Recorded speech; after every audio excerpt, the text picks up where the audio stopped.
Hola chicos, ¿cómo están? Bienvenidos a una clase más a mi plataforma.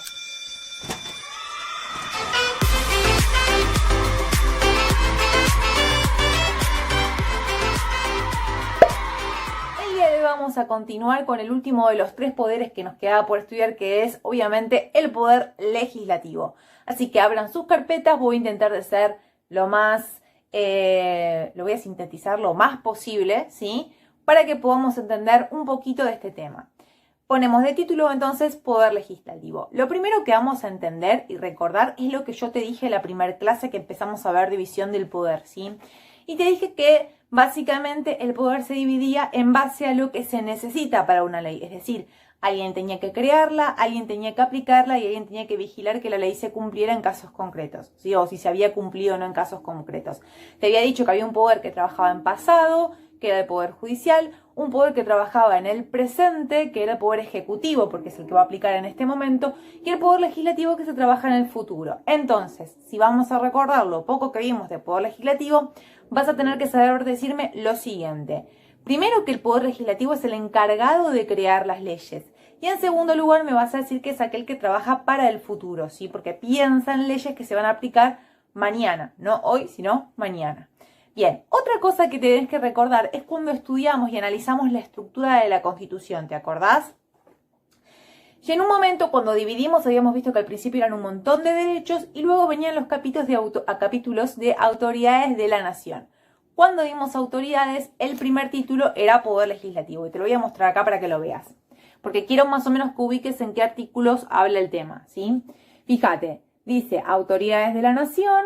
Primer título, es como la segunda parte, la primera parte, acuérdate que eran todos los derechos, y dice del poder legislativo, es como un título general, y luego, si damos esta hoja directamente a continuación, empieza a hablar de lo que es la Cámara de Diputados. Comienza a haber un montón de artículos sobre Cámara de Diputados, que ahora los vamos a ver, ¿sí? Los voy a sintetizar para hacer un poquito más rápido.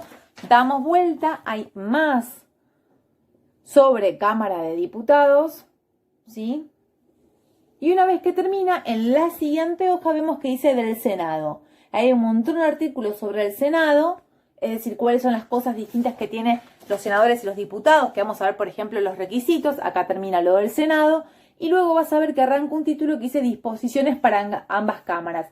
Y acá piensa hablar de lo que ambas cámaras pueden hacer, tanto la Cámara de Diputados como la Cámara de Senadores. Hoy lo que vamos a hacer es intentar de entender un poquito cuál es la diferencia entre la Cámara de Diputados, la Cámara de Senadores y qué trabajo hace cada una de ellas, ¿sí? Así que lo que vamos a hacer, la idea es hacer una especie de cuadro comparativo. Así que una vez que abrís tu carpeta, lo primero que vas a poner es la función principal. Más allá de que en la primera clase vimos otras funciones, por ejemplo, que en un juicio político había una cámara que era la que juzgaba y otra la que acusaba, por ejemplo, al presidente de la nación en un juicio político, habíamos puesto, y otras funciones generales como elegir a los miembros de la Corte Suprema, que tenían un poder que tenía la Cámara del Senado, que lo vimos en la clase pasada, junto con el presidente de la nación. Más allá de esas funciones, lo que te voy a pedir ahora es que pensemos en la básica. Y la básica es lo que vas a anotar al principio en tu carpeta, es que es el creador de las leyes. Poder legislativo, Cámara de Diputados y Senadores, es el encargado de crear las leyes. Debajo de eso vamos a poner que más o menos pongan, si quieren, que la Constitución comience a hablar del poder legislativo a partir del artículo 44, ¿sí? Y debajo de eso vamos a hacer una especie de cuadro comparativo entre ambas. Van a poner como subtítulo, van a hacer como una comparación, varios cuadros comparativos vamos a hacer. Van a poner como subtítulo, primero vamos con requisitos, ¿sí? Si les parece. Entonces ponemos de subtítulo requisitos.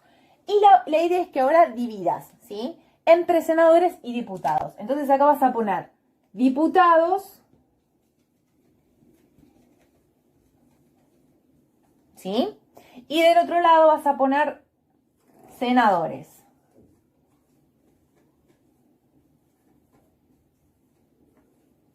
Esperen que voy a mejorar el tema de la luz. Ya, listo, perfecto, mejorado. Bien, en cuanto a los requisitos, el primer requisito que vamos a ver es la edad, ¿sí? Para ser diputado se pide que tenga que tener una edad... Uy, esperen que agarré el fibrón equivocado. Que tenga que tener una edad de 25 años. Acá está. 25 años. O sea, toda persona que quiera ser diputado tiene que tener como menos 25 años de edad. Mientras que para ser senador se pide que tengan 30 años. Como mínimo, ¿sí? 30 años de edad. Otra de las características que vamos a ver importante es el tema de la nacionalidad, ¿sí? En cuanto a la nacionalidad vamos a ver una diferencia. Para ser diputado, o sea, vos podés haber nacido en cualquier país del mundo, ¿sí? No importa dónde naciste. Lo que importa es que en algún momento te hayas convertido en ciudadano argentino, ¿sí? Cuando vos te convertís ciudadano argentino, para ser diputado se pide que tengas mínimo como años de ciudadanía, o sea, años de haber sido argentino, de haberte nacionalizado, se te pide 4 años. 4 años de ciudadano. ¿Estamos? 4 años de ciudadano argentino. Si vos naciste en Argentina, obviamente este requisito no tendría mucho sentido, ¿no? Es decir, ya llevas 25 años siendo argentino, como mínimo. Y el segundo, en senadores se pide un poquitito más. Se le va a pedir que sea 6 años de ciudadanía.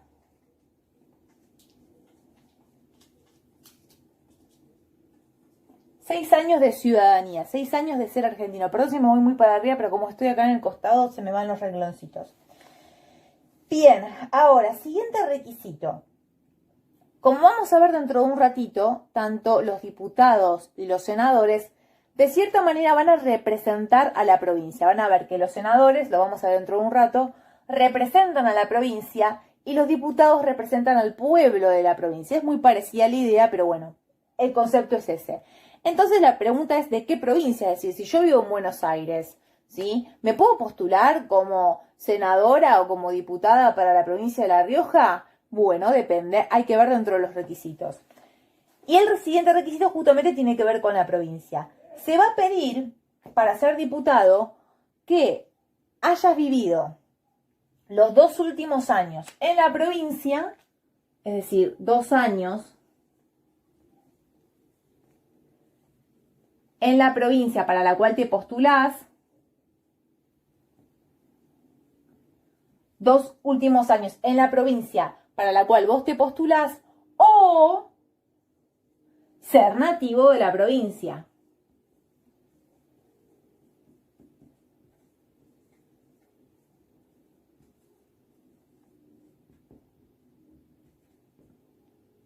Ser nativo de la provincia. ¿Qué quiere decir? Supongamos que yo nací, vamos a hablar de mí ahora, supongamos que yo me quiero postular para diputada. Primero, cumplo con el requisito de la edad porque yo tengo 35 años, entonces puedo ser diputada tranquilamente, ¿sí? Segundo requisito, 4 años de ciudadanía, perfecto, porque yo nací en Argentina. Ahora, supongamos que supongamos que en vez de haber nacido en Buenos Aires, que es mi caso, yo nací en Catamarca, ¿sí?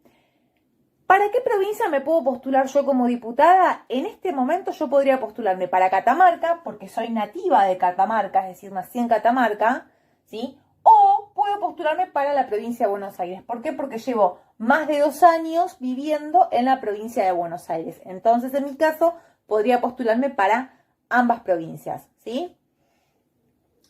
Nosotros que somos de la provincia de Buenos Aires, se va a dar mucho el caso, por ejemplo, ustedes el día de mañana se pueden analizar que muchos de ustedes tal vez nacieron en Capital Federal. Entonces ustedes se pueden y viven en provincia de Buenos Aires o viceversa. Entonces ustedes se pueden postular, muchos de ustedes se van a poder postular para Capital Federal o para la provincia de Buenos Aires, ¿sí? Según lo que le convenga al partido político para el cual ustedes representan. O al cual pertenecen, ¿no? Y en cuanto a lo que es los senadores, se va a pedir lo mismo, ¿sí? Se va a pedir que, se me cayeron las hojas, la persona, exactamente lo mismo, lleve 2 años, siempre es en los 2 últimos años, ¿sí? Cuando hablamos de la provincia en la cual vive, 2 años en la provincia para la cual se postula,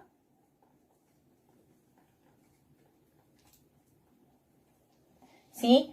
O ser nativo de la provincia. ¿Sí? Esos serían los requisitos para ser diputado y para ser senador.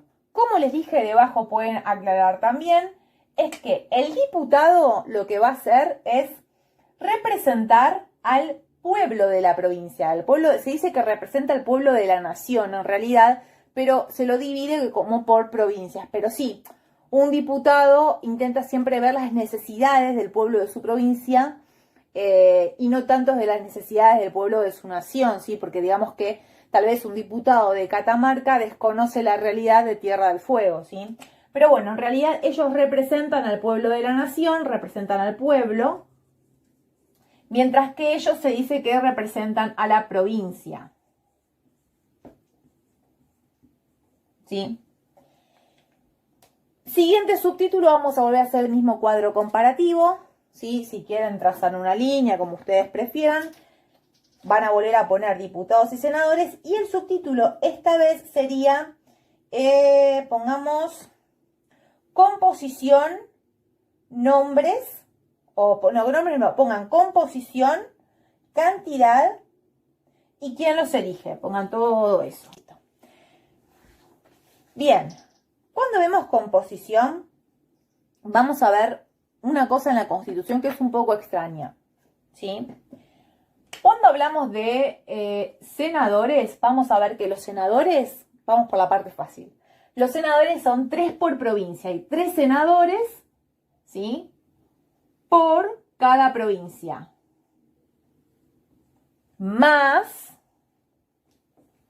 3 por la Ciudad Autónoma de Buenos Aires, por Capital Federal, ¿sí? Si nosotros lo sumamos, la cantidad de senadores en total son 72. Por eso, cuando ustedes ven imágenes de lo que es ¿cómo se llama? La Cámara de Senadores, van a ver que es un poquito más chiquitita físicamente que la Cámara de Diputados. Van a ver que los escritorios se encuentran más separados, son más espaciosos que lo que es la Cámara de Diputados. ¿Por qué? Porque vamos a ver qué es lo que pasa en la Cámara de Diputados. Según la Constitución, ¿sí? Hay un diputado por cada 33.000 habitantes que tenga la provincia, ¿sí? La realidad de la cuestión es que si hubiera un diputado por cada 33.000 habitantes, ahora les voy a anotar acá abajo la cuenta porque no me acuerdo cuántos habitantes exactamente tiene Argentina, la cantidad de diputados que habría en nuestro país serían demasiados y no entrarían todos en una sola habitación para poder sesionar, para poder trabajar. Y aparte imagínate, ¿no? Son todas personas cuya función es debatir un proyecto de ley, ver si tal ley o cual ley se aprueba. Imagínate tener que escuchar a todas esas personas hablar a la vez. Vos pensá en los problemas que ya te dan el aula entre ustedes, tener que ponerse de acuerdo, por ejemplo, el año pasado cuando fue decorar el aula para la primavera. ¿Se acuerdan? Todo el problema que se generaba con que, imagínate si eso fueran tantas personas, tantos diputados a la vez. Sería realmente imposible poder discutir un proyecto de ley. Te darían meses en poder sacarlo, en poder sancionarlo, ¿sí? En poder terminar de debatirlo entre todos y que cada uno pudiera opinar. Entonces, más allá de que la Constitución dice de que hay un diputado por cada 33.000 habitantes, ese número en algún momento dejó de crecer, ¿sí? No se pudo agrandar más. ¿Y en qué número quedó? Quedó en 257, ¿sí? En este momento hay 257 sillas en la Cámara de Diputados. Obviamente el número no quedó, digamos, muy justiciero, ¿no? Porque hay provincias que cuando este número se estancó tenían menos cantidad de habitantes que otras provincias. Demográficamente algunas provincias crecieron muchísimo más y si fuese uno cada 33.000 les correspondería tener más diputados, pero bueno, más o menos a grandes rasgos podemos decir que se respeta la cantidad, digamos que las provincias que más habitantes tienen siempre tuvieron más habitantes y son las que más diputados tienen, ¿sí? Entonces vos vas a imaginarte ya mismo que, por ejemplo, la provincia de Buenos Aires es una de las que más diputados tiene. Y te vas a imaginar también, entonces, que la provincia de Tierra del Fuego es una de las que menos diputados tiene, ¿sí? Y en total suman 257 diputados, ¿sí? Les dije que pusieran quién los elige, ¿sí? O cómo se eligen, etcétera. Lo que vamos a tener en cuenta, ¿sí? Es que es distinto, porque la duración van a poner acá y acá, que la duración es distinta. Un diputado va a durar en su puesto 4 años, ¿sí? Mientras que un senador dura en su puesto, ustedes anoten la frase completa, porque si me anotan solamente 4 años, no van a entender. Pongan, dura en su puesto 4 años, ¿sí? Y un senador dura en su puesto 6 años, ¿sí? Hasta ahí estamos. Ahora viene el gran problema. ¿Quién los elige? Obviamente son electos por el pueblo de la nación en elecciones directas. Es decir, que nosotros cuando vamos a mostrar nos van a dar un gran papelito donde aparecen un montón de candidatos de varios partidos políticos y nosotros vamos a elegir qué listado, digamos, queremos como diputados o como senadores, ¿sí? Lo otro que tenemos que entender en este momento, cuando ustedes vean todo lo que tiene con el derecho al voto, van a entender cómo se divide el porcentaje según los partidos políticos. Es decir, no es que los 3 senadores pertenecen al mismo partido político, ¿sí? O que todos los diputados de la provincia de Buenos Aires pertenecen al mismo partido político. No, eso está dividido según los partidos más votados y los menos votados, ¿sí? Pero se garantiza que todos los partidos políticos, al menos en la Cámara de Diputados, se encuentran representados. Pero eso lo van a ver, creo que cuarto, quinto año, cuando vean, no, en quinto creo, cuando vean el tema de derecho al voto, por ejemplo. Lo que tenés que entender ahora es que estos duran 4 años en su cargo y anotan, literal, se renueva la mitad cada 2 años. Ahora te lo explico, ¿sí? Y acá ponen que se renueva 1/3 cada 2 años, ¿sí? Entonces, ¿qué significa? Nosotros tenemos elecciones todos los años impares. Significa lo siguiente. Supongamos que hubo elecciones en el 2017, ¿sí? Yo me postulé, vamos a imaginarnos, para diputados, ¿sí? Que es más fácil. Yo me postulé para diputada en el 2017, resulta que gané, entro en la Cámara de Diputados en el año 2017. Pasa el 2018, nada, no hay elecciones, mi puesto no corre riesgo, ¿sí? Pasa el 2019. Hay elecciones, ¿sí? ¿Mi puesto corre riesgo? No, porque yo hasta acá solamente estuve 2 años. Y yo te dije que tengo que durar mi puesto 4 años. Muy bien, no pasa nada. Llegamos al 2020. 2020 no hay elecciones, ¿sí? No pasa nada. Y ahora llegamos al 2022. Perdón, 2021. Ya me estaba salteando un año. Al 2021. Hay elecciones. Acá, fíjate que yo ya cumplí 4 años, ¿sí? 1, 2, 3, 4. Entonces acá lo que va a pasar es que o me pueden reelegir o no, o puedo perder mi trabajo como diputada, porque yo duraba 4 años, ¿sí? Entonces acá sí mi puesto entra en juego. Una amiga mía, ¿sí? Caso contrario, entró a trabajar como diputada en el 2019, ¿sí? Entonces, en las elecciones del 2021, su puesto, su banca, ¿corre riesgo? Es decir, ¿puede que la saquen a ella? No. ¿Cuándo le va a tocar a ella? Y a ella le va a tocar, 2022 no hay elecciones, en el 2023, ¿sí?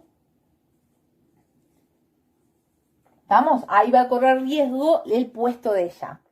Vamos a pasar ahora con, entonces, ahora se entiende, duran 4 años y se renueva la mitad, ¿sí? De ellos, es decir, la mitad de la Cámara de Diputados, toda la mitad, es decir, la mitad de 257, se renueva cada 2 años, ¿sí? ¿Por qué? Porque cada 2 años hay elecciones, ¿vamos?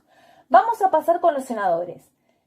Los senadores, el número es distinto, ¿pero por qué? Porque ellos duran más en su puesto, duran 6 años. Entonces lo que va a pasar es lo siguiente. Supongamos de vuelta que yo soy senadora, ¿sí? Me postulo y gano elecciones como senadora en el 2017. Pasan 2 años, elecciones cada 2 años. ¿Corre riesgo mi puesto de trabajo? No, en este momento se va a renovar 1/3 que no pertenece a mí porque yo recién hace 2 años que empecé a trabajar, ¿sí? 2 años más. ¿Corre riesgo mi puesto? Tampoco, porque otro tercio es el que se renovará, porque yo recién cumplí 4 años y tengo que cumplir 6. En el 2023 yo ya cumplo 6 años, fíjate. 1, 2, 3, 4, 5, 6. Entonces, una vez que cumplo 6 años, ahí sí mi puesto de trabajo va a correr riesgo. En este año sí se va a renovar el tercio al cual yo pertenezco, el tercio de senadores que entró a trabajar en el 2017. Vamos a poner el caso de mi amiga. Mi amiga resulta que se postula para senadora y gana en el 2019, ¿sí? ¿El puesto de ella corre peligro cada 2 años en el 2021? No, no corre peligro. ¿Por qué? Porque ella solamente trabajó 2 años. ¿En el 2023 corre peligro? No, no corre peligro. ¿Por qué? Porque ella trabajó 2 años. ¿Cuándo va a correr peligro? 2 años más, ¿sí? Para que se cumplan 6 años en los que ella está trabajando, es decir, en el 2025. Entonces, de vuelta, duran 6 años en su puesto y se renueva, los senadores se renuevan si van a elecciones, un tercio de los senadores se renueva cada 2 años, ¿sí? Hasta ahí espero que lo tengan claro, chicos. Ahora vamos a ver de manera muy pero muy resumida, porque esto es muchísimo más extenso, cómo es el proceso para la sanción de una ley. Es decir, que debajo del subtítulo van a poner proceso para la sanción de una ley, que también se encuentra en la Constitución Nacional, ¿sí? De hecho, creo que es un título específico que habla del proceso para la sanción de una ley. ¿Ven? A partir de ahí habla. Pero nosotros lo vamos a ver de una manera muchísimo más resumida de lo que, al menos el día de hoy, lo vamos a ver de manera más resumida. Lo primero que tenemos que saber para una ley es quiénes pueden presentar un proyecto de ley.